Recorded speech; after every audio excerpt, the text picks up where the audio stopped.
In this video, I'm going to show you how to remove background noise in CapCut. So you'll have to go to any project example that you have. Let me just go here and create a new project.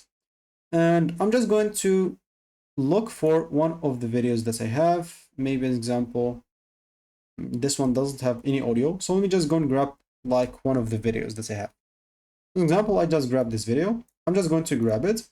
And once I click on it as an example, so it's a little bit laggy at the first when you just open it, it's fine. As an example, now we just opened CapCut. So we'll have to click on that video. And at the top left or right, we can go and click on audio.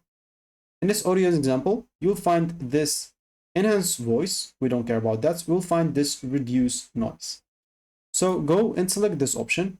And this will definitely remove or at least reduce the background noise that you have in the voice, of course, of CapCut.